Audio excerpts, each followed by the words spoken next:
तक सिंधु का मामला है, ये तो हमारा जिंदगी मौत का मामला है। और अगर हमें मजबूर करते हैं तो जंग लड़ने के लिए तैयार है कि भारत को मजबूर करेंगे कि उनको यासीन तास मुआहिदा को मानना पड़ेगा। इस बार एयरबेस मत छोड़ना, जो आतंकी पिछली बार बच गए थे उन्हें भी खत्म कर देना। ये कोई फिल्मी डायलॉग नहीं था, बल्कि पाकिस्तान की संसद में खड़े होकर पूर्व विदेश मंत्री बिलावल भुट्टो भारत को खुलेआम धमकी दे रहे थे। उनकी आवाज में गुस्सा कम डर ज्यादा था, और वो डर भारत से था, उस भारत से जो अब सिर्फ बातचीत नहीं करता बल्कि जवाब देता है, वो भी सीधे दुश्मन के घर में घुसकर। और यही डर उन्हें सिंधु जल समझौते की याद दिला रहा है, जहां उन्होंने चेतावनी दी कि अगर भारत ने पानी रोका तो पाकिस्तान इसे युद्ध की कार्रवाई मानेगा। लेकिन असलियत ये है कि अब पाकिस्तान सिर्फ धमकी दे सकता है, क्योंकि उसके पास हथियार नहीं बचे, रणनीति नहीं बची और जनता का भरोसा भी नहीं बचा। और जब पहलगाम टूरिस्ट अटैक हुआ, जिसमें 3 पाकिस्तानी आतंकियों ने 26 निर्दोष भारतीयों को मार दिया, तो भारत ने सिर्फ बयान नहीं दिया, सीधे ऑपरेशन सिंदूर चलाया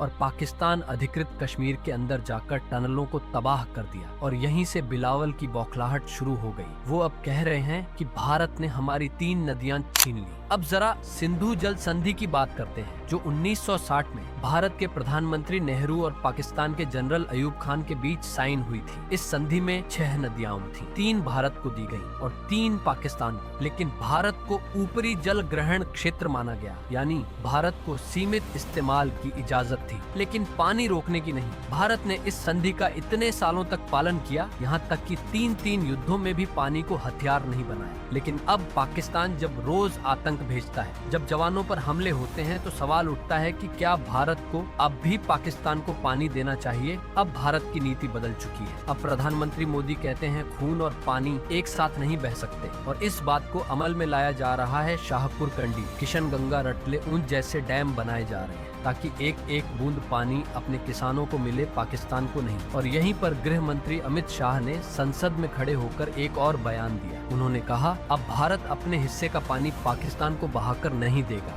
जो पानी दशकों से पाकिस्तान को मुफ्त में जा रहा था, वो अब भारत के खेतों में जाएगा। उन्होंने ये भी कहा कि ये सिर्फ जल नीति नहीं है, ये राष्ट्रीय सुरक्षा नीति है, यानी आतंक का जवाब अब सिर्फ बंदूक से नहीं बल्कि पानी से भी दिया जाएगा। पाकिस्तान की हालत ये है कि उसकी 80% खेती और 90% पीने का पानी इन 3 नदियों पर निर्भर है। और अगर भारत ने सिर्फ अपने हिस्से का पानी रोक लिया तो भी पाकिस्तान में सूखा पड़ सकता है। अब बिलावल युद्ध की बात कर रहे हैं, लेकिन सच्चाई ये है कि पाकिस्तान IMF से पैसे मांगता है, खुद का पीने का पानी नहीं है और सड़कों पर जल संकट से जूझ रहा है। ऐसे में भारत को धमकी देना सिर्फ हताशा है। भारत ने वर्ल्ड बैंक को भी साफ लिखकर दे दिया है कि पाकिस्तान की शिकायतें अब बर्दाश्त नहीं की जाएंगी और भारत अपने अधिकार का पानी लेकर रहेगा। ये कोई संधि तोड़ना नहीं है, भारत वही कर रहा है जो संधि में लिखा है। लेकिन पाकिस्तान की हालत ऐसी है कि उसे भारत का हर कदम आक्रामक लग रहा है। इसी बीच चीन ने भी एंट्री मार दी है। CPEC के जरिए चीन POK में सिंधु नदी की गहराई में घुस चुका है और वो चाहता है कि भारत पाकिस्तान में तनाव बना रहे। वहीं अमेरिका और IMF पाकिस्तान पर दबाव बना रहे हैं कि वो भारत से बातचीत करे, आतंकवाद पर लगाम लगाए, वरना आर्थिक मदद बंद हो सकती है। लेकिन पाकिस्तान का डीप स्टेट